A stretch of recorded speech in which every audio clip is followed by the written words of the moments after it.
Les derniers mondialistes en liste encore pour cette compétition africaine étaient le Maroc. Le demi-finaliste de la dernière Coupe du Monde est tombé hier soir face au Bafana Bafana d'Afrique du Sud 2-0 et boucle la fin des mondialistes dans cette CAN 2023 après l'élimination du Ghana, de la Tunisie, du Sénégal et du Cameroun. Après une phase de poule maîtrisée de bout en bout, 2 victoires et un match nul, Achraf Hakimi et ses coéquipiers prennent ainsi la porte de sortie. C'est la grosse sensation de ces huitièmes de finale de la 34e édition de la CAN. Les Black Stars du Ghana n'ont pas franchi la phase de poule. L'équipe des frères Ayou a concédé lundi 22 janvier le nul contre le Mozambique dans les derniers instants de la rencontre 2-2.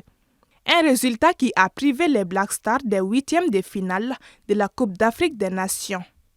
C'est nul face au Mozambique, un autre contre l'Égypte et une défaite contre le Cap-Vert ont scellé le sort des Black Stars qui ont quitté la compétition au stade de la phase de groupe avec 2 points.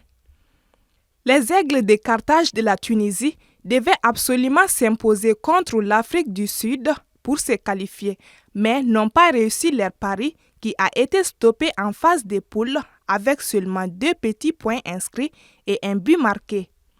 Une contre-performance pour l'une des 5 équipes africaines à avoir disputé la dernière Coupe du Monde et qui s'était qualifiée 8 fois pour la phase à élimination directe sur ses 10 précédentes participations à la CAN.